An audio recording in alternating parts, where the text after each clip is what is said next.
رحم اللہ من قرأ الفاتحہ.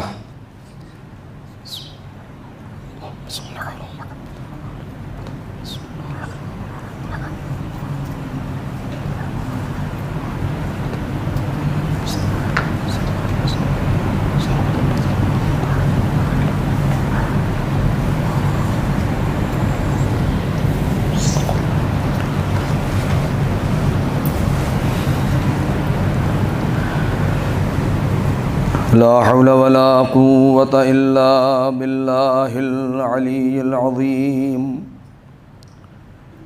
حسبنا الله ونعم الوكيل، نعم المولى ونعم النصير.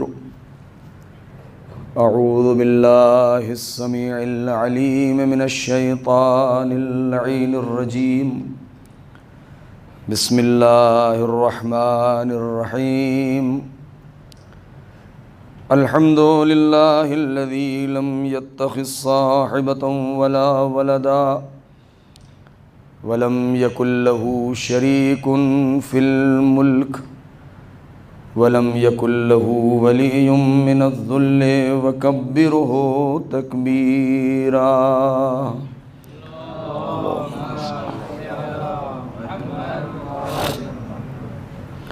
والصلاة والسلام والتحية والإكرام على النبي الأمي المكي المدني القرشي الهاشمي الأبتحي سيدنا ومولانا ومقتدانا وهادينا أبي القاسم محمد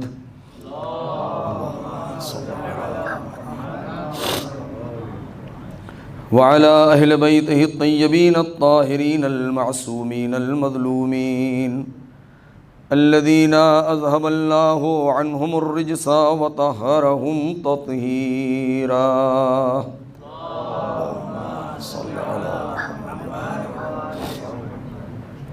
سلام على آل طه وياسين ولعنة الله على أعدائهم أجمعين من الآن إلى يوم الدين. أما بعد، قال الله الحكيم في كتابه الكريم. بسم الله الرحمن الرحيم. من المؤمنين رجال صدقوا ما عاهدوا الله عليه فمنهم من قضى نحبه ومنهم من ينتظر وما بدلوا تبدیلا. صلوات پڑھیں بر محمد و آل محمد.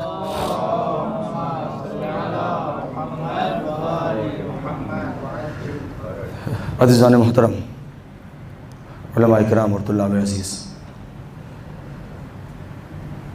قرآن مجید کی اس مشہور آیہ کریمہ کے ذیل میں مسلسل آپ حضرات سے ہم کلام ہونے کا شرف مل رہا ہے.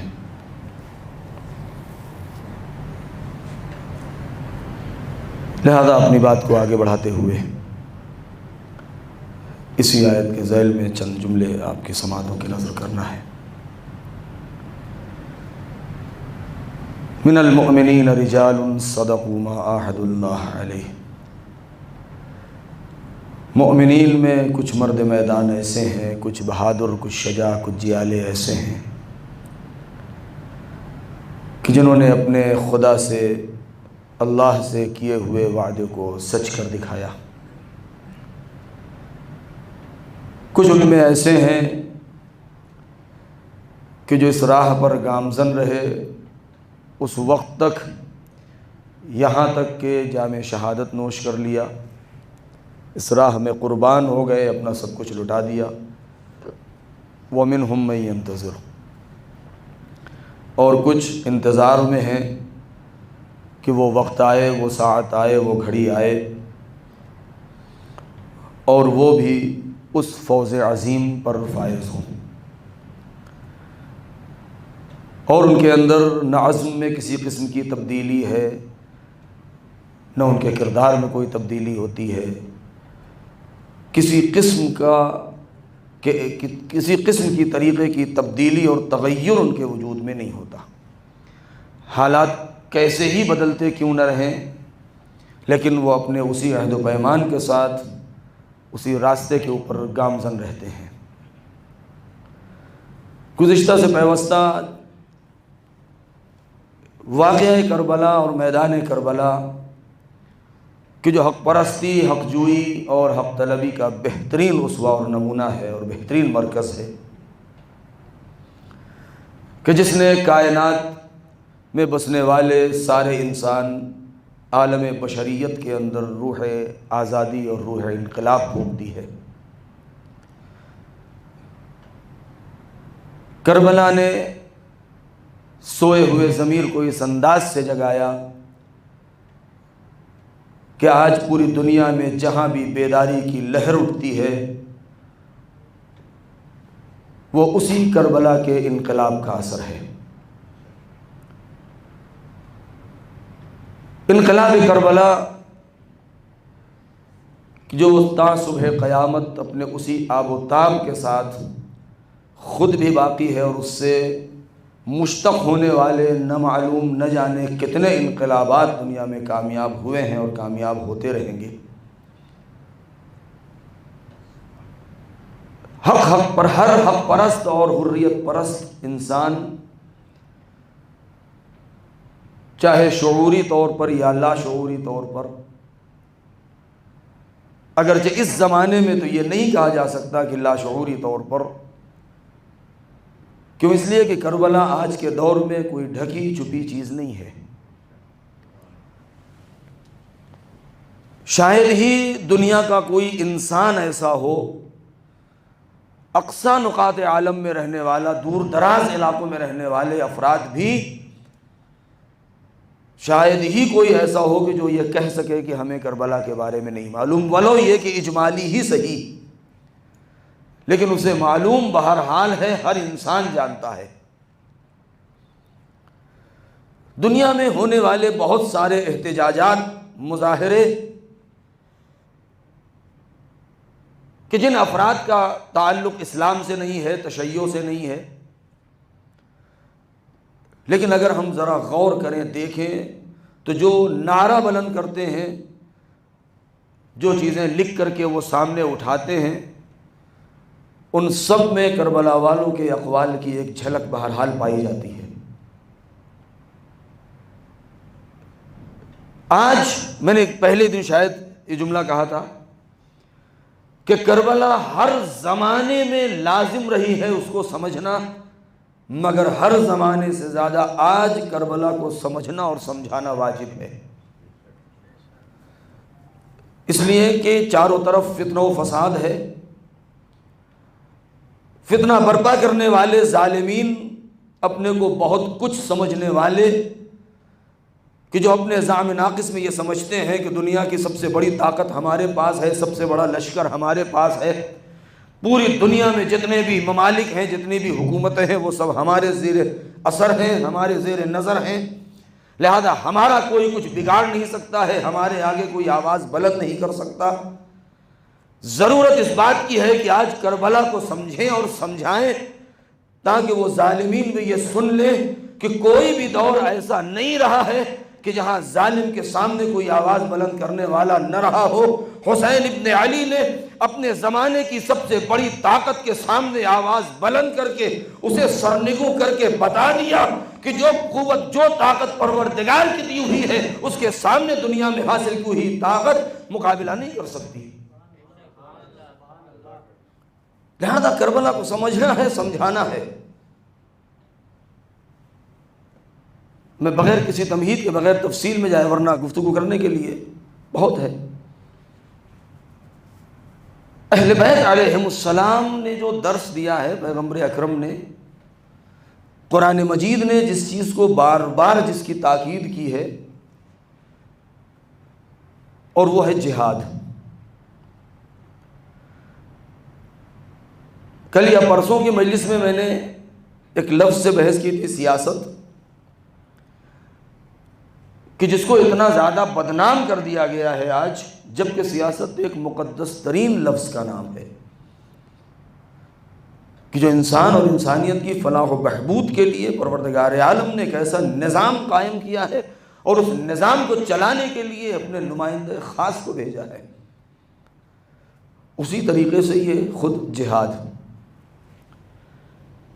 آج پوری دنیا میں اس لفظ جہاد کو اتنا بدنام کیا جا رہا ہے کہ کائنات کا ہر انسان اس کے معنی اور مفہوم پر غور کیے بغیر خوف و ہراس میں مبتلا ہے۔ وہ لفظ اسلام ہراسی کا جو آپ جانتے ہیں، اور یہ بھی کہ دشمنوں نے خود مسلمان نما افراد، منافقین کا ایک گروہ، یا یوں کہا جائے کہ خود ساختہ وہ گروہ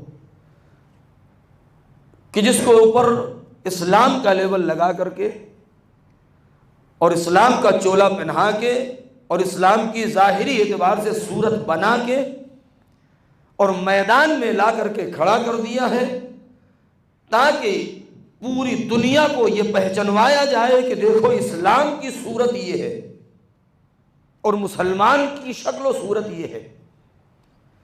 جبکہ پیغمبر اکرم نے جو اسلام کی جو تصویر پیش کی ہے، جو صورت، جو چہرہ پیش کیا ہے اسلام کا، پیغمبر اکرم نے اور کربلا والوں نے اسلام کا جو چہرہ پیش کیا ہے وہ اس چہرے سے بہت ہی الگ ہے، بہت ہی مختلف ہے۔ پیغمبر اکرم نے جو چہرہ اسلام کا پیش کیا تھا، پورے اس 50 سال میں اس چہرے کو مسخ کر کے یزید ایک نیا چہرہ پیش کرنا چاہ رہا تھا۔ حسین ابن علی نے اس چہرے کے اوپر سے وہ نقاب ہٹا کے میدان کربلا میں اسلام کا اصلی چہرہ لوگوں کو دکھا دیا، اور آج پھر اس چہرے کو ختم کرنے کی کوشش کی جا رہی ہے، ایک نیا چہرہ بنا کے، تاکہ لوگ اسلام اور مسلمان کے نام سے ڈرنے لگیں، لفظ جہاد سے ڈرنے لگے۔ جہاں لفظ جہاد آ گیا وہیں پر لوگوں کے اندر خوف و ہراس کہ یہ تو کوئی جہادی تنظیم ہے، یہ تو کوئی جہاد کرنے والے ہیں، یہ تو لوگوں کا گھر اجاڑنے والے ہیں، یہ تو لوگوں کا گلا کاٹ دینے والے ہیں، یہ تو یتیموں بیواؤں اور مسکینوں کو لوٹ لینے والے ہیں، یہ تو غریبوں پر ظلم کرنے والے ہیں، یہ تو زمین پر فتنہ و فساد برپا کرنے والے ہیں۔ اتنا زیادہ اس کی تکرار کی گئی ہے کہ آج لوگ لفظ جہاد سے متنفر ہو گئے ہیں، وگرنہ اگر لفظ جہاد کے اوپر غور کیا جائے تو یہ اتنا مقدس لفظ ہے کہ جس جہاد کے لفظ کے اندر جو مفہوم پایا جاتا ہے وہ مفہوم ہرگز گلا کاٹ دینا نہیں ہے، ہرگز کسی کا گھر جلا دینا نہیں ہے، بلکہ جہاد جو اپنے اندر مفہوم لیے ہے اس کا مطلب یہ ہے کہ بغیر کسی کی جان لیے ہوئے حق کا سر اونچا کر دینا، اسی کا نام جہاد ہے۔ کسی سے حق کے حیات چھین کر کے اپنے کو منوا لینا، اسے جہاد نہیں کہتے۔ بس یہیں سے ایک صرف 2 لفظ، مجلس مختصر ہوگی انشاءاللہ۔ یہ لفظ جہاد 2 طریقے کے الفاظ ہیں جس کو خلط کر دیا گیا ہے۔ ایک ہے جنگ، حرب، قتال، اور ایک ہے جہاد۔ جب 2 گروہ آپس میں ایک دوسرے کے مقابلے میں سفارائی کر لیں، اسلحہ نکل آئے، خنجر، بھالے، تیر، نیزے، شمشیر، توپ، ٹینک، میزائل، بندوق، یہ سب چیزیں جو چلنے لگے میدان میں، کہ جو دنیا والوں کا دستور ہے کہ جو اسلحے یوز کرتے ہیں، استفادہ کرتے ہیں، استعمال کرتے ہیں، تو جب دونوں طرف سے اس طریقے کے اسلحے نکل آئیں اور چلنے لگے اور ایک دوسرے کو قتل کرنے کے درپے ہو جائیں، تو اسے جہاد نہیں کہتے، اس کو قتال کہا جاتا ہے۔ لیکن اگر دونوں طرف لوگ سفارہ ہو جائیں اور اس میں اسلحے کی ضرورت نہ پڑے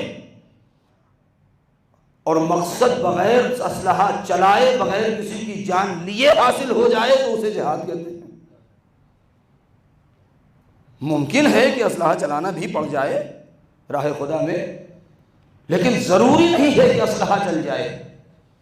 اسی لیے قتال صرف اسلحے کی بنیاد پر توجہ چاہوں گا، قتال اور جنگ اور حرب صرف اسلحے کے ذریعے سے ہی ہو سکتی ہے۔ کوئی نہتھا سپاہی میدان میں جانے کے بعد یہ نہیں کہہ سکتا کہ ہم نے قتال کیا ہے، ہم نے جنگ کیا ہے۔ لیکن جہاد بغیر اسلحے کے بھی ہو سکتا ہے، جہاد اپنے اخلاق سے بھی ہو سکتا ہے، اپنے کردار سے بھی ہو سکتا ہے، اپنی زبان سے بھی ہو سکتا ہے، قلم سے بھی ہو سکتا ہے۔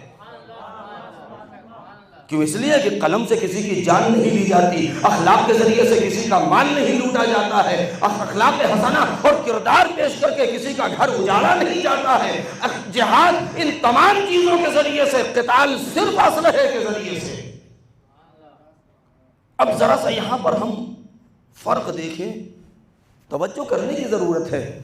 پڑھتے سب ہیں، جانتے ہیں، لیکن ایک توجہ کرنے کی ضرورت ہے ہمارے جوانوں کو۔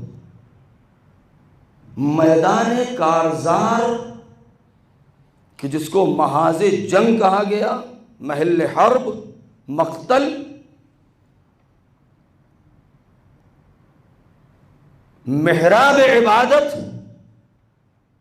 کہ جہاں نہ انسان اسلحہ لے کے جاتا ہے، نہ ڈھیلے پتھر اینٹ چاقو شمشیر لے کے جاتا ہے، جہاں انسان سر سجدہ خالق میں رکھتا ہے، اس کا نام خود دین میں، شریعت میں، قرآن میں اس کا نام ہے محراب۔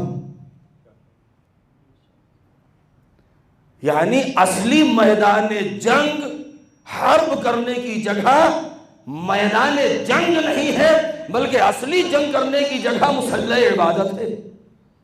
بھئی حرب، محراب حرب سے آیا ہے۔ اس چیز کے اگر فرق کو ہم سمجھ لیں تو بہت سی چیزیں ہمارے سامنے واضح ہو جائیں گی۔ یعنی بس یہی سے میں گفتگو کو آگے بڑھا کے اور سمیٹ دیتا ہوں کہ مصلی عبادت پر انسان پروردگار کے سامنے سر تسلیم جھکا رہا ہے، سر سجدہ خالق میں رکھ رہا ہے، تو اس کا نام ہے محراب۔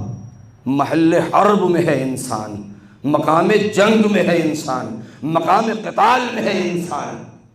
یہاں کس سے جنگ ہو رہی ہے؟ یہاں کون سی حرب و ضرب ہے؟ یہاں کون سی کمانیں کڑک رہی ہیں؟ یہاں کون سی تلوار چل رہی ہے؟ یہاں کون سے توپ ٹینک اور میزائل چل رہے ہیں؟ لیکن نہیں، یہی سب سے بڑا ہے۔ کیوں؟ اس لیے کہ انسان کو اگر میدان کارزار میں کامیاب ہونا ہے تو پہلے یہاں کامیاب ہونا پڑے گا۔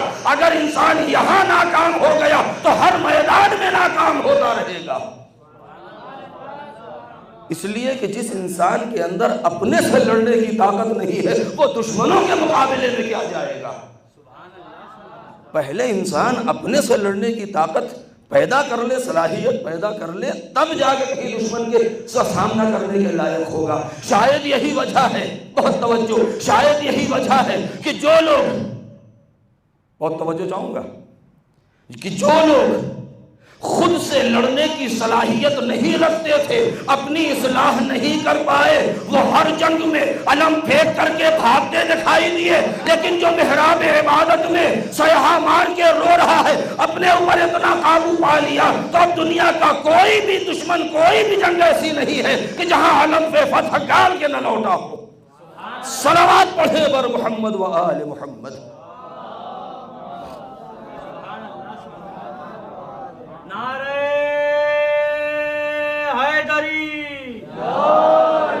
اب بات آ گئی ہے تو ایک جملہ کہتا چلوں جو کہ مناسبت بھی ہے۔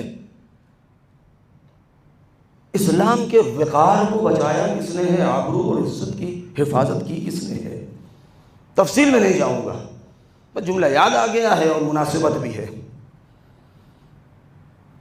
ہمارا تاریخ کا مباحثہ ہو رہا تھا رفقا کے ساتھ، جس میں میں نے اس میں کتاب میں ذکر ہوا تھا کہ پیغمبر اکرم نے ہجرت کے بعد سب سے پہلا علم جو بنایا، سب سے پہلا علم جو بنایا، وہ علم دیا جناب حمزہ بن عبد المطلب اپنے چچا کو، اور 30 لوگوں کو ساتھ میں بھیجا اور کہا کہ آپ فلاں جگہ جائیے ابو سفیان کے لشکر کے مقابلے میں، البتہ جنگ کرنے کے لیے نہیں۔ لہذا نبی نے جب علم بنایا، پہلی مرتبہ، بہت توجہ چاہوں گا، اشارہ کافی ہے، تو کسی ایرے غیرے کو، ادھر ادھر والوں کو نہیں دیا۔ تقریباً 8 مہینے گزر چکے تھے نبی کو مدینے میں آئے ہوئے، مکے سے 8 مہینے تقریباً گزر چکے تھے، مسجد النبی کی تعمیر ہو چکی تھی، صیغہ اخوت لوگوں میں جاری ہو چکا تھا۔ اب اسلام کے لشکر کی تشکیل کی باری تھی کہ لشکر بنایا جائے، لہذا نبی نے علم بنایا تو ایک ایسے امین کے ہاتھ میں دیا کہ جو اس کی حفاظت کر سکے،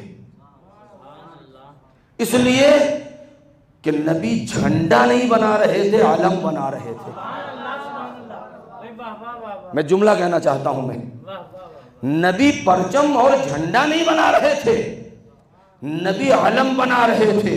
کیوں؟ اس لیے کہ وہ پہلا علم جو نبی نے حکم پروردگار سے بنایا ہے اور بنانے کے بعد جناب حمزہ کے حوالے کیا ہے، جناب حمزہ کہ جن کا لقب سید الشہداء ہے، جو اسلام کے سب سے پہلے علمدار ہیں، نبی نے انہیں علم امین سمجھا تو یہ علم ان کے حوالے کیا، اس لیے ایک امین کے حوالے کیا، اس لیے شجاع اور بہادر کے حوالے کیا کہ وہ جھنڈا نہیں تھا، وہ علم تھا، وہ وقار اسلام تھا، وہ عزت شریعت تھا، وہ آبروئے دین تھا، وہ سربلندی اسلام کا نام تھا۔ اور یہی وجہ ہے کہ جس نے بہت توجہ کہ جس نے اس عالم کو ایک معمولی جھنڈا سمجھا میدان میں پھینک کے بھاگ آیا، جس نے عزت اسلام سمجھا بازو کٹ گئے، جھکنے نہیں دیا۔ صلوات پڑھیں بر محمد و آل محمد۔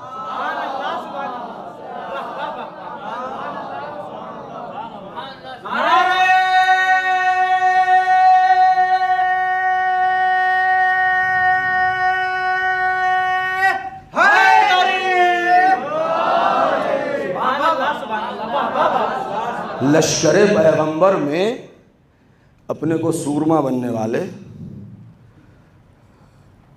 جنہوں نے اس کو دل میں نفاق تھا، عزت نام کی شے کو جانتے نہیں تھے کہ عزت کسے کہتے ہیں، آبرو کسے کہتے ہیں، اس لیے کہ ہمیشہ ذلیل و رسوا رہے، دوسروں کو ذلیل سمجھتے رہے، کچھ نہ ہوتے ہوئے اپنے کو بہت کچھ سمجھتے رہے۔ بہت توجہ، کچھ نہ ہوتے ہوئے اپنے کو بہت کچھ سمجھتے رہے، جبکہ قانون الہی یہ ہے، قانون پروردگار یہ ہے کہ تم اپنے کو کچھ نہ سمجھو، ہم تمہیں بہت کچھ بنا دیں گے، اور اگر اپنے کو بہت کچھ سمجھو گے تو کسی قابل نہ چھوڑیں گے۔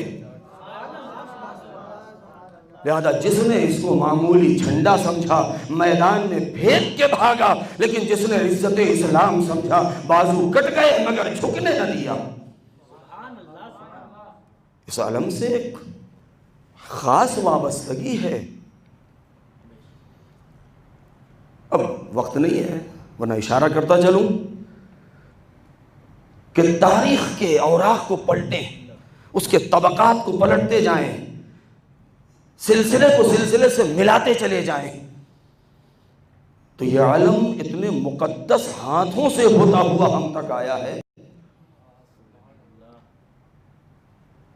ورنہ لشکر دونوں طرف تھے، رسول کی طرف بھی لشکر، بدر میں ابو سفیان کے لشکر بھی تھا، مولا علی کا لشکر تھا، معاویہ بن ابی سفیان کا لشکر تھا، امام حسن کا لشکر تھا، معاویہ کا لشکر تھا، حسین کا لشکر ہے، یزید کا لشکر ہے، لیکن دونوں طرف کے لشکر کے جھنڈے کو علم نہیں کہا جائے گا۔ ورنہ مولا کائنات کے جنگ جمل میں مولا کائنات کے لشکر کا بھی ایک علم تھا، اور سامنے والے نے جو علم بنایا تھا ایک معظمہ کو بعنوان علم پیش کر دیا تھا۔ لہذا میں راہ سے بے راہ نہ ہوں تاکہ بات دوسری طرف نہ جانے پائے۔ لہذا جہاد اس چیز کا نام ہے کہ جب پروردگار عالم کی دی ہوئی تمام صلاحیتوں کو اسی کی راہ میں خرچ کر دیا جائے تو اسی کا نام جہاد بن جاتا ہے۔ لیکن اگر پروردگار عالم کی دی ہوئی صلاحیتوں میں خیانت کر دی جائے، اس کو کسی دوسری جگہ اغراض و مقاصد دنیا کے لیے اگر اس کو خرچ کر دیا جائے، چاہے تلوار چلائی جائے، چاہے قلم چلائی جائے، چاہے زبان کھولی جائے، تو وہ جہاد نہیں کہا جائے گا، وہ قتال کہا جائے گا۔ اس لیے کہ قتال ہمیشہ خیانت کار کرتے ہیں اور مجاہد کبھی خیانت کار نہیں ہوتے ہیں، ایمان کا دامن ہاتھوں میں پکڑے ہوئے اعلان حق کے لیے اپنی جان قربان کر دیتے ہیں۔ شاید یہی وجہ ہے کہ جب پیغمبر اکرم کی خدمت میں لوگ آئے جنگ کر کے، فتح حاصل کر کے، فتح تو ایک ہی انسان حاصل کیا کرتا تھا لیکن نام سب کا ہو جایا کرتا تھا۔ جتنی بھی جنگیں ہیں بھئی فتح تو ایک ہی مولا کائنات ہی حاصل کیا کرتے تھے، لیکن یہ ہو جاتا لشکر اسلام۔ بہرحال فتح مند ہو کر کے جب پلٹے اور خدمت پیغمبر میں آئے تو نبی نے کیا فرمایا؟ کہا ماشاء اللہ تم لوگ جیت گئے ہو، فتح مل گئی ہے، مبارک ہو، لیکن اتنا یاد رکھنا یہ جو تم نے تلوار چلائی ہے، زخم کھائے ہیں، لوگوں کو مارا ہے، خود اپنے برادروں کو شہید دیا ہے اور شہید ہو گئے ہیں تمہارے بھائی، یہ جہاد ابھی جہاد اصغر ہے، یہ جہاد اکبر نہیں ہے۔ لوگ گھبرا گئے کہ ہم تو بھوکے پیاسے پڑے رہے، اتنے دن تک میدان پڑے رہے، دشمن کا گھیراؤ کیا، ان کے تیر کھائے، ان کو مارا، ان کا مال لوٹ کے لے آئے، سب کچھ ہم نے کیا ہے، مگر نبی کہہ رہے ہیں کہ یہ جہاد اصغر ہے، وَعَلَيْكُمْ بِالْجِهَادِ الْأَكْبَرِ، اور ابھی بڑا جہاد تمہارے اوپر باقی ہے۔ لوگ گھبرا گئے کہ وہ جہاد اکبر اب کیا ہے، اس سے بڑا کیا ہے، اب کون سا میدان سر کرنا ہے ہمیں؟ لہذا نبی نے فوراً وہ جملہ کہ الشجاع من غلب ہوا، کہ شجاع سب سے بڑا بہادر وہ ہے کہ جو اپنے نفس کے اوپر غالب آ جائے، جو اپنے خواہشات پر غالب آ جائے۔ لشکر اسلام میں بہت کم ایسے سپاہی دیکھے گئے ہیں کہ جو ایک ہی وقت میں دونوں جہاد کرتے نظر آئے، جہاد اکبر بھی کر رہے ہیں، جہاد اصغر بھی کر رہے ہیں۔ اور میں خلاصہ کر کے بیان کر رہا ہوں، میں زیادہ تفصیل میں نہیں جاؤں گا، بہت کم ایسے لوگ ہیں کہ جو ایک ہی وقت میں جہاد اصغر بھی کر رہے ہیں، جہاد اکبر بھی کر رہے ہیں۔ نبی کے لشکر میں ایسے بہت سے دکھائی دیے ہیں، ہمیں اور آپ کو تاریخ میں مل جائیں گے، پڑھیں اور آپ پلٹتے جائیں کہ جو ہر موقع پر اپنا سر اونچا کر کے اگر کسی کو ایک کوڑا مار دیا تو نبی کے چاروں طرف گھوم رہے ہیں کہ نبی شاباشی دے دے، نبی کچھ تو کہہ دے، کہ واہ واہ کہہ دے، ارے تم نے کیا اچھا کام کیا ہے۔ اور جب کبھی میدان سے بھاگے ہیں تو نبی کا سامنا نہیں کر رہے ہیں۔ بہت توجہ۔ لیکن کچھ ہی افراد ایسے ہیں کہ جنہوں نے جہاد اصغر بھی کیا، ایک ہی میدان میں جہاد اکبر بھی کیا ہے۔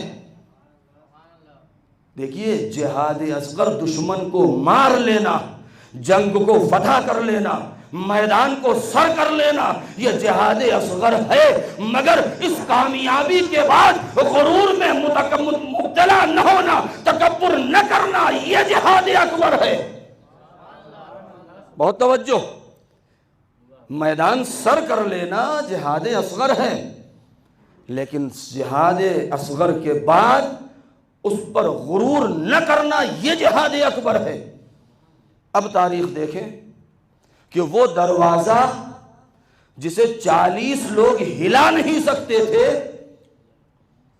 جب ایک تنے تنہا مرد نے، کہ جس کو رسول نے کہا تھا وہ مرد ہے، جس کو حکم پروردگار سے رسول نے کہا تھا وہ مرد ہے، جب اس مرد میدان نے تنہا اکیلے اس دروازے کو اکھاڑ لیا، اپنے ہاتھوں پر بلند کر لیا، اسے خندق کے اوپر پل بنا دیا، جنگ فتح ہو گئی، تو ایسے موقع پر کوئی اور ہوتا تو پوری دنیا میں یہ چیختا پھرتا کہ میں نے یہ کر دیا، میں نے وہ کر دیا، میں نے مرحب کو مار دیا، میں نے اندر کو مار دیا، میں نے دروازہ کھول دیا، میں نے تالا توڑ دیا، میں نے دیوار گرا دی، میں نے یہ کر دیا وہ کر دیا۔ لیکن یہ تنہا نفس علی کا کمال تھا کہ اس دروازے کو اکھاڑ بھی لیا، فتح بھی کر دیا، پتھر پر علمگار بھی دیا، لیکن جب پلٹے ہیں تو یہ نہیں کہا کہ میں نے کر دیا، آواز دی ما کلا تو باب خیبر بقوت الجسدانیہ۔ بہت توجہ۔ میں نے یہ کام اپنے جسمانی طاقت سے نہیں کیا بلکہ ربانی طاقت سے۔ میں ایک جملہ کہنا چاہتا ہوں، عام دنیا والے وہ ہیں، عام دنیا والے وہ ہوتے ہیں کہ جو دوسروں کے خدا کے کام کو بھی اپنا بتانے کی کوشش کرتے ہیں۔ نفس علی کا کمال یہ ہے، اپنے کمال کو بھی خدا کی مرحمت کا نتیجہ بتا رہے ہیں۔ صلوات پڑھیں بر محمد و آل محمد۔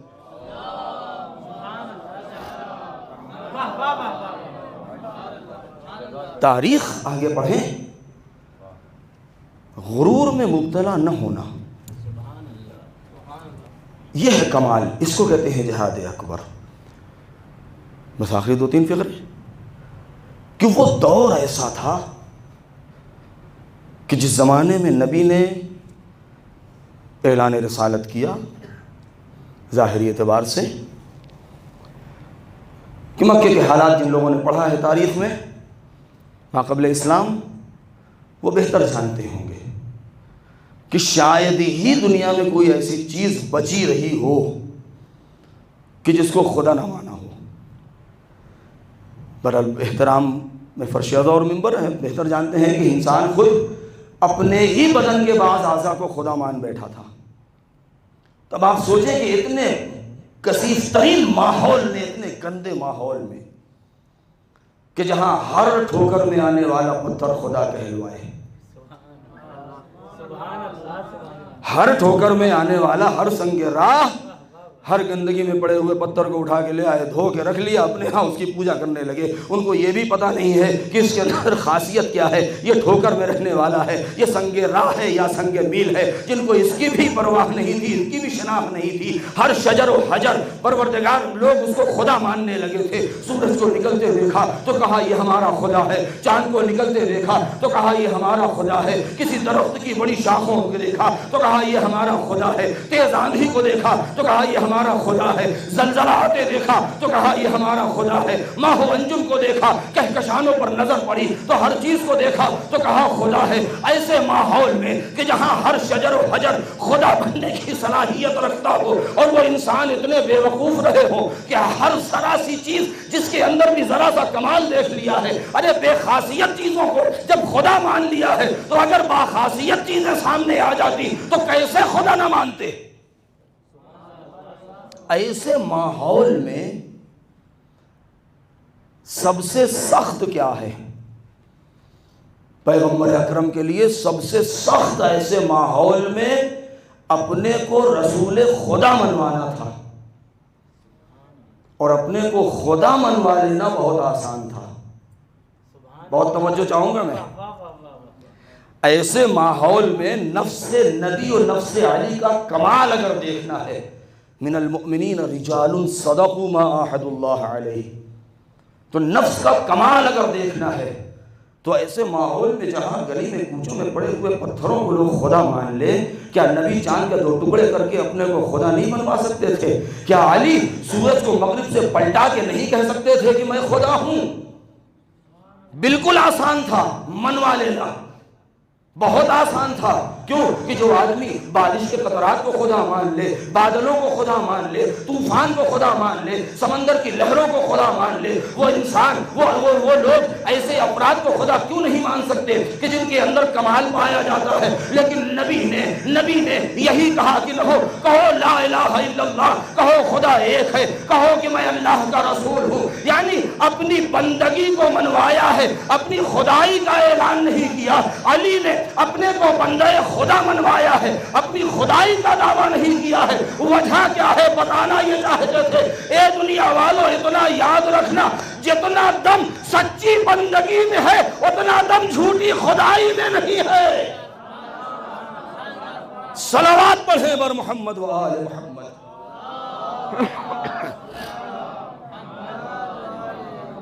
جتنا دم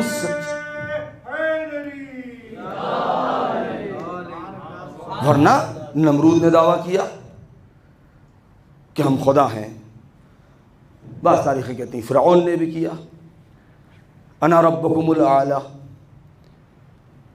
مگر کیسا خدا تھا کہ ابراہیم کو آگ میں ڈالنے کی قوت نہیں ہے، کہہ دیتا آگ سے کہ آگ آ جا اور ابراہیم کو جلا دے، لیکن وہ خود خدائی کا دعویٰ بھی کر رہا ہے اور منجنیق کا سہارا بھی لیا جا رہا ہے۔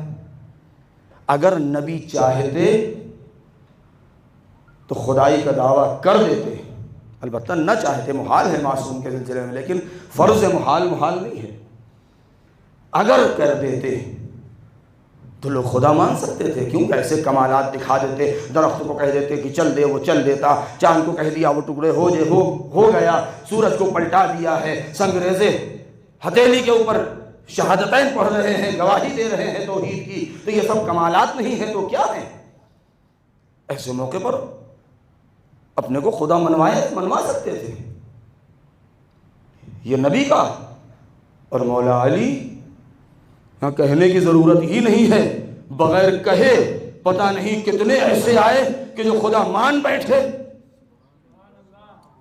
جانتے ہیں نہیں نصیری جو آئے اور علی کو خدا مان بیٹھے. اب دونوں میں فرق پہچانے.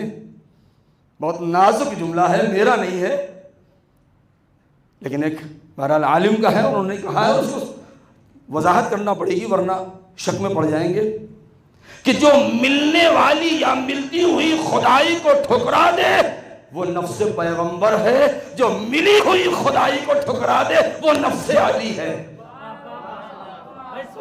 نہیں اس کی وضاحت ضروری ہے.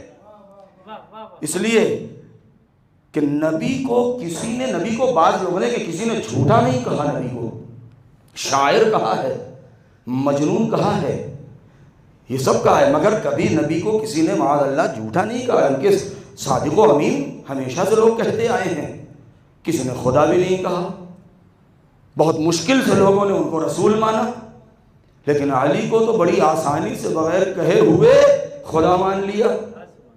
اور دو طریقے کے افراد آ گئے. کچھ وہ ہیں کہ جو علی کو بندہ خدا ماننے کے لیے تیار بھی نہیں ہے، اور کچھ وہ ہیں کہ جو خدا ماننے کے لیے تیار ہیں.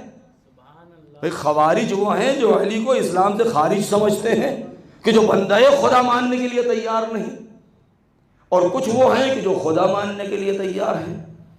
اگر کوئی عام انسان ہوتا تو کیا کرتا؟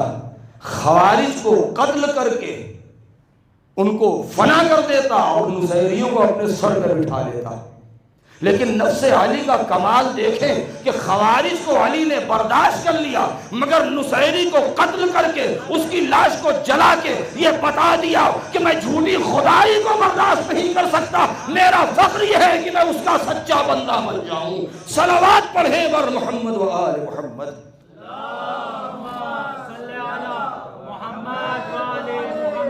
یہ میں علی کے فضائل کو بڑھا نہیں رہا ہوں نبی سے.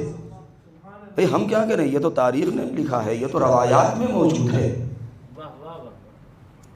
کتنا بہترین جملہ ہے جناب محدث دہلوی کا کہ جب وہ اس واقعے کو نقل کرتے ہیں کہ جب پیغمبر اکرم فتح مکہ کے بعد پہنچے وہاں فتح مکہ میں، اور خانہ کعبہ کی تطہیر کرنا شروع کیا، بتوں سے پاک کرنا شروع کیا. اور آپ بہتر جانتے ہیں کہ جو نیچے کے بت تھے وہ دونوں نے مل کے توڑے، اور اس کے بعد جو اوپر تھے تو مولا علی اصرار کر رہے ہیں کہ یا رسول اللہ آپ میرے دوش پہ آ جائیے، میں آپ کا بوجھ اٹھاتا ہوں. اور آپ لیکن حکم نبی آ گیا، نہیں یا علی میں حکم دیتا ہوں تم میرے دوش پر سوار ہو جاؤ. اب حکم رسالت ہے، نبی علی ٹالے تو کیسے ٹالے؟ یہاں پر تکلفات کی بحث نہیں تھی، یہاں پر بوڑھے اور جوان ہونے کی بحث نہیں تھی، یہاں پر حکم رسالت اور اطاعت امت کی بحث تھی کہ رسول حکم دے رہے ہیں. لہذا علی دوش نبی پر سوار ہو گئے. کتنا اچھا منظر، نور علی نور کی منزل 2-3 مرتبہ تو تاریخ نے دیکھی ہے. یا تو نور علی نور کی منزل کعبے میں نظر آئی ہے، یا تو میدان غدیر میں نظر آئی ہے. اور محدثین دہلوی کہتے ہیں کہ جس وقت انہوں نے ترجمہ کیا ہے اپنے الفاظ میں کہ جس وقت علی دوش رسالت کے اوپر، دوش رسول کے اوپر کھڑے ہو گئے ہیں، اور ایک مرتبہ نبی علی کے وزن کو لے کر کے کھڑے ہوئے ہیں، اور علی کا ہاتھ اوپر تک پہنچ چکا ہے اور بتوں کو توڑ رہے ہیں، تو نبی کو وجد آ گیا فخر میں. کیا کہتے ہیں یا علی خوشاب حال تو کہ کار حقمی کنی وہ حفظہ بحال ماں کہ بار حقمی کشم. اے علی کیا کہنا تمہاری قسمت کا کہ حق کا کام کر رہے ہو، کیا کہنا میرے نصیب کا کہ حق کا بوجھ اٹھائے ہوئے ہو. صلوات پڑھیں بر محمد و آل محمد. سبحان اللہ سبحان اللہ. واہ واہ واہ واہ. لہذا وہ فضائل، وہ مناقب کہ خود مولا علی دیکھیں رسول کے فضائل جو مولا علی نے بیان کر دیے وہ کوئی نہیں بیان کر سکتا، اور مولا علی کے فضائل جو رسول نے بیان کر دیے وہ دوسرا کوئی نہیں کر سکتا. اس لیے کہ میں نے کسی مجلس میں کہا تھا کہ معصومین وہ ہیں کہ جن کے فضائل مناقب بیان کرنے کے لیے، جن کی ثنا کرنے کے لیے زبان تطہیر کی ضرورت چاہے، لسان آیت ہو تب اہل بیت کا قصیدہ مکمل ہو، زبان قرآن ہو تب اہل بیت کے مناقب بیان ہوں۔ جناب اسبغ ابن نباتہ یہ فرماتے ہیں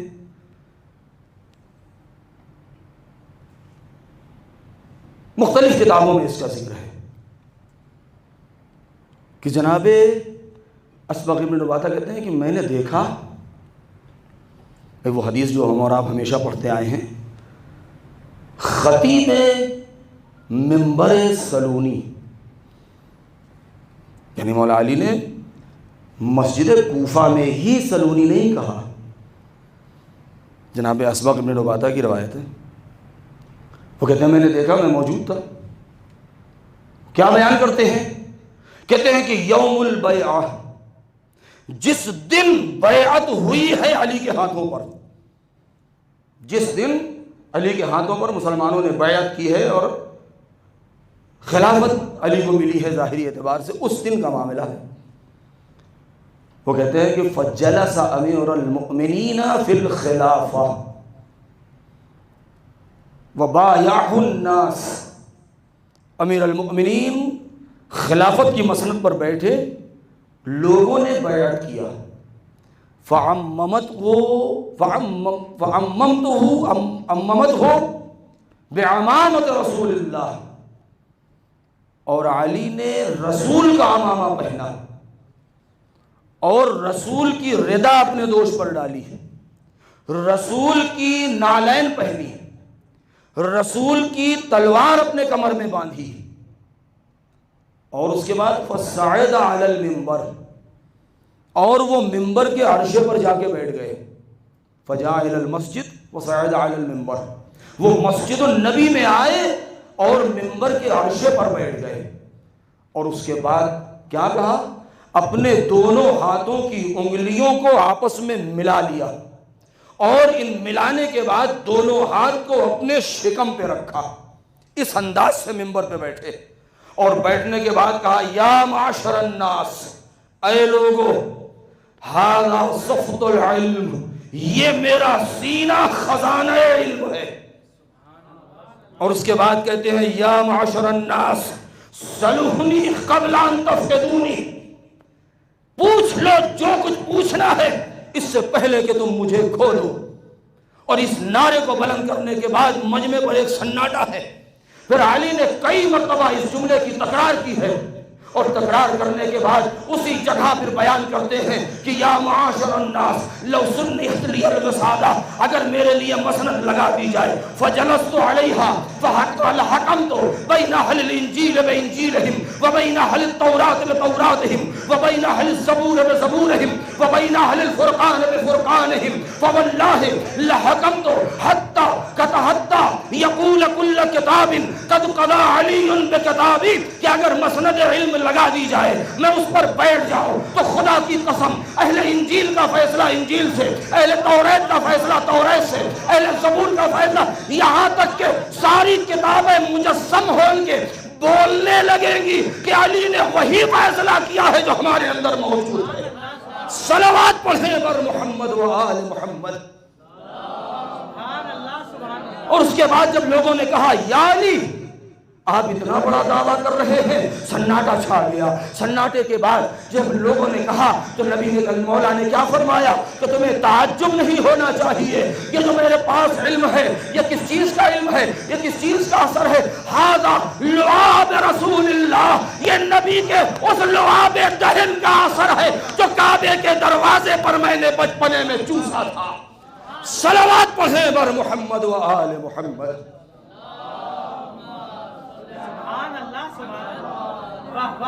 بہت مفصل روایت ہے، لہذا یہ وہ افراد ہیں من المؤمنین رجال، وہ علی کہ جس نے اپنی پوری زندگی میں پروردگار سے کچھ نہیں مانگا، کچھ نہیں مانگا، جو کچھ ملا بغیر مانگے ملا، اگر کچھ مانگا تو امت کی اصلاح مانگی، مومنین کی مغفرت مانگی، نہ حکومت مانگی، نہ دولت مانگی۔ جس علی کو بغیر مانگے ہوئے سیدہ زہرا جیسی شریک حیات مل جائے، جس علی کو بغیر مانگے ہوئے حسن و حسین جیسے اولاد مل جائے، جس علی کو بغیر مانگے سب کچھ ملا اور سب کچھ لٹا دیا، وہ علی شب کی تاریکی پر مصلی عبادت پر پروردگار سے ایک فرزند مانگ رہا ہے کہ مجھے ایک بیٹا دے دے۔ تفصیلات پھر کبھی انشاءاللہ۔ علی کی نماز شب میں اس آہ و بکا اور اس دل شب میں اس مناجات کے بدلے میں مولا علی کو عباس ملے۔ صرف ایک جملہ کہوں گا، عباس کی بہادری کو دیکھنا ہے، جنگ صفین میں نہ دیکھا جائے۔ جنگ صفین میں بہت عجیب معرکہ انجام دیا ہے، آپ بہتر جانتے ہیں۔ 14 سال کی عمر ہے، بس چہرے پر نقاب ہے، دشمن یہ سمجھ رہا ہے کہ علی لڑ رہے ہیں۔ اب آپ تصور کریں، وہی حرب، وہی ضرب، وہی کاٹ، وہی انداز، وہی چال، وہی گھوڑے کو لگانا، اسی انداز سے گھوڑے پر بیٹھنا، اسی انداز سے اترنا، سب کچھ ہو بہو ہے۔ دشمن سمجھ ہی نہیں پایا۔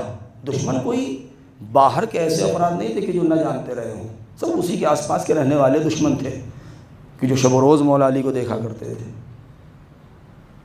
لیکن وہاں تلوار چل رہی تھی۔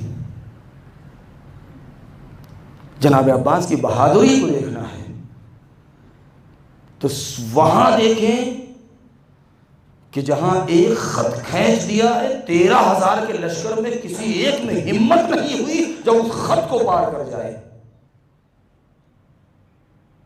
بغیر تلوار چلائے۔ میں ایک جملہ کہہ کے ربط مسائل دینا چاہتا ہوں، اگر ابو الفضل عباس کا وجود نہ ہوتا، یا ان کی وفا کربلا میں نہ ہوتی، یا ان کی شجاعت کا وہ مظاہرہ نہ ہوتا، تو لغت اور ڈکشنری کی کتابوں میں لفظ شجاعت، لفظ وفا، لفظ ایثار تو ہوتا، مگر دنیا اس کے معنی تلاش کرتی رہتی، یہ الفاظ کبھی شرمندہ معنی نہ ہوتے، یہ الفاظ کبھی اپنا مصداق نہ پاتے، بھٹکتے رہتے اندھیروں میں مفاہیم کے۔ وہ ہے ذات ابو الفضل عباس کہ جناب فاطمہ کلابیہ نے اس انداز سے تربیت کیا ہے۔ معتبر روایتیں ہیں، یہ کوئی داستان اور کوئی کہانی نہیں ہے، اور اس میں اختلافات بھی نہیں ہیں نقل میں، کہ جناب فاطمہ کلابیہ جب آئی ہیں علی کی دہلیز پر تو جھک کے چوم لیا ہے۔ یہیں سے اندازہ لگا سکتے ہیں ہم اور آپ، اس معاشرے میں بہت سے ایسے پیش آتے رہتے ہیں واقعات کہ جو سوتیلی ماں بن کے آتی ہے، وہ ماں کا عنوان لے کر کے آتی ہے۔ بچوں کو سکھایا جاتا ہے کہ دیکھو یہ آئے گی تو اس کو ماں کہے کے پکارنا، تاکہ تمہارے ذہن سے تمہاری ماں کی یاد محو ہو جائے۔ تقابل دیکھیں کہ جناب فاطمہ کلابیہ در علی پر ہیں، بچے ماں کہہ کے آگے بڑھے، فاطمہ نے کنیز کہہ کے ہاتھوں کو پھیلا دیا، اے بچوں مجھے ماں نہ کہنا، میں تمہاری کنیز بن کے آئی ہوں۔ پہلے دن جس کا یہ رویہ رہا ہو، اس کی کوکھ سے جنم لینے والا بیٹا کیسے حسین کو بھائی کہتے؟ یہ تربیت کی تھی۔ بس عزاداروں، صرف ایک واقعہ میں ہمیشہ پڑھتا ہوں، میں نے خود براہ راست سنا بھی ہے اور ان کی کتاب میں موجود بھی ہے۔ حضرت آیت اللہ انصاریان حفظہ اللہ وہ بیان کرتے ہیں اور وہ لکھتے ہیں، اور بھی دیگر کتابوں میں ہے یہ، کہ جس وقت جناب ابو الفضل العباس کی ولادت ہوئی ہے تو اس وقت مولا کائنات بیت الشرف میں نہیں تھے، باہر تھے۔ جب آپ کو اطلاع ملی آپ گھر میں تشریف لے آئے۔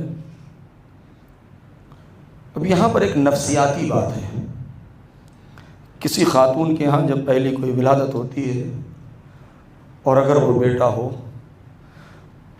تو زوجہ اور شوہر کے درمیان ایک حیا، ایک شرم مانے ہوتی ہے۔ ماں کو فخر ہوتا ہے کہ میری گود آباد ہوئی ہے، پروردگار نے بیٹا دیا ہے، شوہر سے آنکھیں ملاتے ہوئے شرماتی ہے، شوہر بھی خوش ہوتا ہے۔ لہذا حیا اور شرم کے انداز سے ماں اپنے بیٹے کو اپنے شوہر کے آغوش میں دیتی ہے۔ جب مولا کائنات کو یہ معلوم ہوا، اطلاع دی گئی اور آپ گھر میں تشریف لے آئے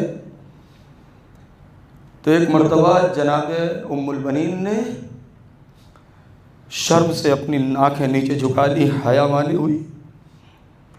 مولا انتظار میں ہے، جناب فاطمہ اکلا دیا حجرے سے باہر آئیں، جناب ابو الفضل العباس کو ایک پارچے میں لپیٹ کے قنداق کیا، سر کو جھکائے ہیں، نظریں نیچی ہیں، مولا کی خدمت میں لے کر کے آئی۔ علی نے آغوش پھیلا دی۔ جیسے ہی میں نے مولا کی آغوش میں عباس کو دیا ہے، میں ایک مرتبہ مولا نے کہا کہ ام البنین، اے فاطمہ، اس کے اس قنداق کے بند کو کھول دو۔ بس جیسے ہی گرے کو کھولا ہے، دو ننھے ننھے ہاتھ باہر نکل آئے۔ ابھی ان بازوؤں کا باہر نکلنا تھا کہ مولا نے ہاتھوں کو پکڑا اور بازوؤں کو چومنا شروع کر دیا۔ ماں خوش ہو گئی کہ باپ کتنا زیادہ محبت سے پیش آ رہا ہے، ادھر دونوں ہاتھوں کو چومتے جاتے ہیں، ادھر ماں اپنی نظریں جھکائے ہوئے ہے۔ جب ایک مرتبہ فاطمہ کلابیہ نے نظر اٹھائی تو کیا دیکھا کہ علی کی آنکھوں سے زاروں قطار آنسو بہ رہے ہیں۔ ماں گھبرا گئی، ماں ڈر گئی اور ایک مرتبہ بے ذاتہ گھبرا کے پوچھا، میرے والی و وارث، اے آقا، ارے خیر تو ہے، ارے کیا میرے بچے میں کوئی کمی ہے؟ ارے علی کے چیخ نکل گئی، اے فاطمہ، ارے تیرے بچے میں کوئی کمی نہیں ہے، ارے میں کیا کروں؟ ارے ایک زمانہ ہوگا نہر حلقہ کے کنارے یہی دونوں بازو 3 دن کی بھوک و پیاس میں قلم کر دیے جائیں گے۔ علی نے سارے مصائب کربلا اسی جگہ بیان کر دیے۔ ہائے، اب جس ماں نے بچپنے سے ہی یہ سن لیا ہو، ہائے وہ ماں کتنا محبت کرے گی اپنے بیٹے سے، کس انداز سے پروان چڑھائے گی، کس انداز سے پرورش کرے گی، جس کو ذخیرہ کیا گیا ہو کربلا کے لیے۔ ہائے، قدم قدم پر جب بھی عباس کو جلال آیا، حسین نے روک دیا۔ اطاعت محض اسے کہتے ہیں، عبد مطیع اسے کہتے ہیں۔ ارے پروردگار نے اس انداز سے مولا کائنات کو جو بیٹا عطا کیا تھا، امام حسین نے کس انداز سے ان کی پرورش اور تربیت کی ہے، ماں کی تربیت کا کیا اثر تھا۔ 32 یا 34 برس کے ہو گئے، سائے کی طرح اپنے بھائی کے ساتھ ہیں، اپنے آقا کے ساتھ ہیں۔ حسن کے جنازے پر تیر چلا، عباس نے تلوار نکال لی، حسین نے روک دیا۔ دربار ولید میں بے ادبی کی گئی، عباس نے تلوار نکال لیا، حسین نے روک دیا۔ حر کے لشکر کا سامنا ہوا، حر نے لجام فرس پر ہاتھ ڈالا، عباس نے قبضہ شمشیر پر ہاتھ رکھ دیا، حسین نے روک دیا۔ بھیا عباس، یہ کربلا نہیں، بھیا عباس یہ کربلا نہیں، میرے بھائی یہ کربلا نہیں۔ ہائے، عباس بھی یہی سوچ رہے ہوں گے کہ مولا جب بھی روکتے ہیں تو یہ کہہ کے روکتے ہیں کہ یہ کربلا نہیں، لیکن 2 محرم سے تو عباس یہی سن رہے ہیں کہ یہ سرزمین کربلا ہے۔ اب مولا نہ روکیں گے، اب مولا نہ روکیں گے، شاید یہی وجہ رہی ہو کہ جب شب عاشور ابو الفضل عباس ایک مقام پر بیٹھے ہوئے ہیں اور اپنی شمشیر پر سیقل کر رہے ہیں کہ ایک مرتبہ زہیر ابن قین کا گزر ہوا کہ دیکھا کہ پشت خیمہ پر عباس اپنی تلوار پر دھار لگا رہے ہیں، تلوار شمشیر تیز کر رہے ہیں۔ قریب گئے اور جانے کے بعد کہا عباس یہ کیا کر رہے ہو؟ کہا زہیر تمہیں معلوم نہیں کہ کل معرکے کا دن ہے، کل جنگ کا دن ہے، اپنی تلوار تیز کر رہا ہوں، شمشیر پر سیقل کر رہا ہوں۔ بس زہیر قین نے جملہ کہا تھا عباس تمہیں معلوم ہے کہ مولا علی نے پروردگار سے تمہیں کس دن کے لیے مانگا ہے اور تمہاری تربیت کس دن کے لیے ہوئی ہے۔ پر یہ کہنا تھا کہ محرر کہتا ہے کہ عباس کو جلال آ گیا، ایک مرتبہ گھوڑے پر بیٹھے ہیں، رکاموں میں پیر ڈال کے جو انگڑائیاں نہیں ہیں تو رکامیں ٹوٹ گئی ہیں۔ عباس نے کہا زہیر تم مجھے جوش شجاعت دلاتے ہو، ارے دیکھنا کل جب میدان کارزار گرم ہوگا تو یہ علی کا لال کس انداز سے جنگ کرے گا۔ لیکن ہائے عباس کی یہ تمنا ارے دل میں رہ گئی، عباس کو جنگ کرنے کا موقع نہ ملا۔ اجرکم علی اللہ، جنگ کرنے کا موقع نہ ملا، ہاں اگر موقع ملا بھی تو کیسا؟ بس عزاداروں صرف چند فقرے، موقع ملا بھی تو کیسا موقع ملا؟ صبح عاشور سے اس عباس کے لیے کتنا سخت رہا ہوگا کہ جو صبح سالار ہیں اور انہی کے سامنے اسی کے گود کے پالے مقتل میں شہید ہو رہے ہیں اور عباس ان کی میتوں کو اپنے آنکھوں سے دیکھ رہے ہیں۔ ہائے کس طریقے سے مولا نے صبر کیا ہوگا، بار بار آقا کی خدمت میں اے میرے آقا، اے میرے مولا مجھے مرنے کی اجازت دے۔ حسین نے ہر مرتبہ یہی کہا اے بھیا ارے تم تو میرے لشکر کے علمدار ہو، تم تو سپہ سالار ہو، تم تو میرے کمر کی طاقت ہو، میں تمہیں کیسے اجازت دوں؟ جب سارا لشکر ختم ہو چکا تو عباس نے کہا مولا اب وہ لشکر کہاں جس کا میں علمدار تھا؟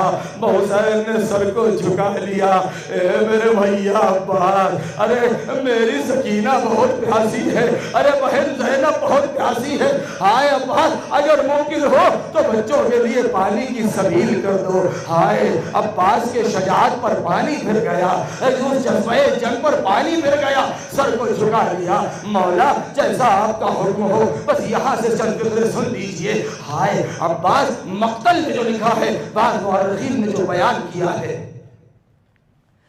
کہ جب سے بچوں کی صدائے العطش بلند ہوئی ہے بہت کم عباس خیام اہل حرم کی طرف جاتے تھے، کیوں؟ اس لیے کہ شرمندہ تھے کہیں بچے سوال آپ نہ کر لے تو یہ غیرت دار کیا جواب دے گا۔ سوچے کہ وہ سکینہ جو 3 دن سے پیاسی تھی کہ جب چچا در خیمہ پر جا کے آواز دیا ہوگا چچا نے سکینہ، ارے سکینہ دھاڑتی ہوئی آئی ہوگی اور جب یہ سنا ہوگا کہ اے میرے بلال لا اپنی مشق مجھے دے دے، ہائے اس پیاسی بچی کا دل بڑا ہو گیا ہوگا، بچوں کو جمع کیا ہوگا، اے بچوں گھبراؤ نہیں، میرا چچا بہت بہادر ہے، میرا چچا بہت وفادار ہے، اس نے مجھ سے مشق مانگی ہے اب وہ ضرور پانی لائے گا۔ ہائے سکینہ نے مشق لا کے دی، ابو الفضل عباس نے مشق کو لیا، ارے ایک نیزہ لیا، ارے گھوڑے پر سوار ہوئے، چلنا چاہتے ہیں کہ حسین نے عباس کے ہاتھوں میں علم دیا، آواز دی جاؤ میرے بھائی خدا حافظ و ناصر۔ بس آخری چند فقرے عزاداروں، ابھی آپ علم اور شبیہ تابوت کی زیارت کریں گے۔ عباس چلے ہیں ارے کس انداز سے کہ ہاتھ میں مشق ہے، ایک ہاتھ میں علم ہے، چلتے چلے جا رہے ہیں۔ دشمن نے دیکھا کہ عباس آ رہے ہیں، ارے فوج بھاگی، مولا پہنچے، ارے نہر القمہ پر پہنچے، گھوڑے کو اتار دیا ترائی میں اور اس کے بعد مشق سکینہ کو نہر میں ڈال دیا۔ ارے سوکھی ہوئی مشق تھی، تا دیر تر ہونے میں لگی۔ ادھر اپنے رہوار سے کہا اے رہوار ارے تو بھی کئی دن کا بھوکا اور پیاسا ہے، ارے تو پانی پی لے۔ عجب نہیں گھوڑے نے کہا ہو اے آقا ارے میں جانور صحیح لیکن میرے بھی سینے میں دل ہے، اگر آپ نے سکینہ کی آواز سنی ہے، ارے میں نے بھی بچوں کی علطش کی آواز سنی، کیسے ممکن ہے کہ اطفال حسینی پیاسے رہے اور میں پانی پی لوں؟ اجرکم علی اللہ۔ ارے عباس نے مشق کو بھرا، کاندھے پر رکھا، گھوڑے پر سوار ہوئے، ارے مقابلہ کرتے رہے ہیں اور خیمے کا رخ کیے ہیں اور چلتے جا رہے ہیں، یہاں تک کہ وہ وقت بھی آیا کہ کسی ظالم نے چھپ کے ایسا وار کیا کہ داہنا بازو قلم ہو گیا۔ عباس نے لوہا پر دیا پڑھا، رجب پڑھا، واللہ ان قطعتم یمینی، خدا کی قسم اگر تم نے میرا داہنا بازو قلم کر دیا تم کیا سمجھتے ہو یہ پانی خیمے تک پہنچ کے رہے گا؟ ارے آگے بڑھتے رہے، کسی ظالم نے ایسا حملہ کیا کہ بایاں بازو بھی قلم ہو گیا۔